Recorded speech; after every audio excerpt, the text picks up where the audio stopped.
मेरे गणेश भगवान की जय। गैरस माता की जय। आषाढ़ शुक्ल एकादशी व्रत कथा देव सहनी एकादशी, इसे पहाड़ा एकादशी भी कहते हैं। पहाड़ा या देव सहनी एकादशी की व्रत की कथा। धर्मराज ऋषि ने कहा कि हे केशव, आषाढ़ शुक्ल एकादशी का क्या नाम है? इस व्रत के करने की विधि क्या है और किस देवता का पूजन किया जाता है?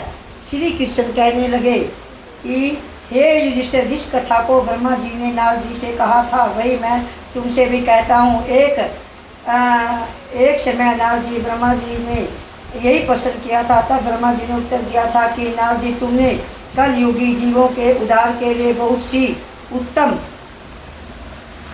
प्रश्न किया है, क्योंकि एकादशी व्रत सब व्रतों में उत्तम है। इस व्रत से समस्त पाप नष्ट हो जाते हैं और जो आदमी इस व्रत को नहीं करता वह नरकगामी होता है। इस व्रत के करने से भगवान विष्णु प्रसन्न होते हैं। इस एकादशी का नाम पद्मा है। अब मैं तुमसे एक पौराणिक कथा कहता हूँ, तुम मन लगाकर सुनो। सूर्यवंश में मादंता नाम का एक चक्रवर्ती राजा हुआ है, जो सत्यवती और महान प्रतापी है। वह अपने प्रजा को पुत्र की तरह पालन किया करता था। उसकी सारी प्रजा और धान्य से भरपूर और सुखी थे। उसके राज्य में कभी भी अकाल नहीं पड़ता था। एक उस राज्य में 3 वर्ष तक वर्षा नहीं हुई और अकाल पड़ गया। प्रजा अन्न की कमी के कारण अति दुखी हो गया। अन्न न होने के राज्य में यह गति भी बंद हो गई। एक दिन प्रजा राजा के पास जागी। राजा में यह गति बंद हो गई और एक दिन राजा के पास जाकर कहने लगी कि हे राजा, सारी प्रजा तरह पुकार रही है कि हे राजा, सारी प्रजा तुम्हें पुकार रही है, क्योंकि समस्त विश्व की सृष्टि का कारण वर्षा है। वर्षा के अभाव से आकाश पड़ गया है और अकाल से प्रजा मर रहा है। इसलिए राजन, कोई ऐसा उपाय बताइए जिससे प्रजा का कष्ट दूर हो। राजा मादंता कहने लगा कि आप लोग ठीक कह रहे हैं, वर्षा से ही अंत उत्पन्न होता है और आप लोग वर्षा न होने से अति दुखी हो गए हो। मैं आप लोगों को दुखों को समझता हूँ। ऐसा कहकर राजा कुछ सेना को साथ लेकर वन की तरफ चला गया। वह अनेक ऋषियों के आश्रम में भ्रमण करता हुआ अंत में ब्रह्मा जी के अंगिरा ऋषि के आश्रम में पहुंचा। वहां राजा ने घोड़े पर उतरकर अंगिरी ऋषि को प्रणाम किया। मुनि ने राजा को आशीर्वाद देकर कुशल अक्षमा का पश्चाताप उसे आश्रम में आने का कारण पूछा। राजा ने हाथ जोड़कर विनती भाव से कहा कि भगवान, सब प्रकार से धर्म पालन करने पर भी राजा में अकाल पड़ गया है, इससे प्रजा अति दुखी है। ये राजा के पापों में प्रभाव से ही प्रजा के कष्ट मिलते हैं, ऐसा शास्त्रों से कहा है। जब धर्मानुसार राजा कहते हैं, तुम मेरे राज्य में अकाल कैसे पड़ गया है, इसके कारण का पता मुझे तो अभी तक नहीं लग सका।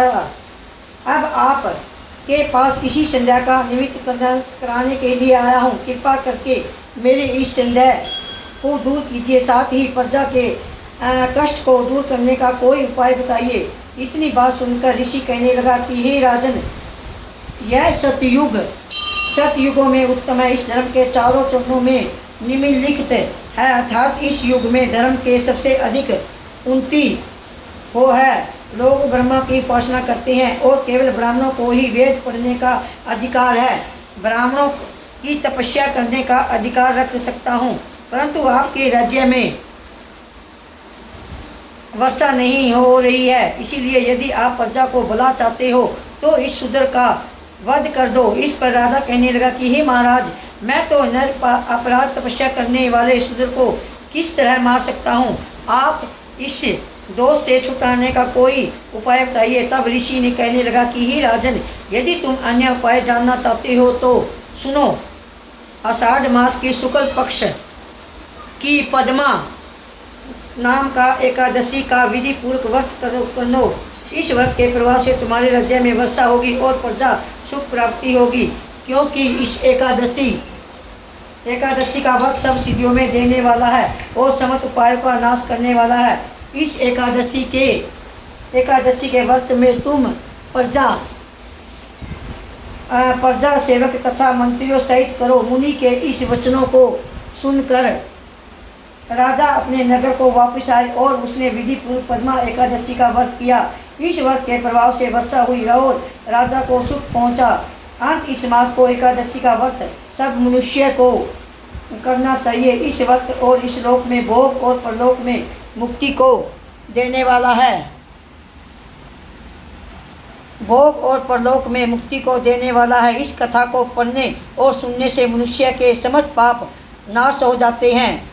बोल एकादशी माता की जय। देवसनी माता की जय।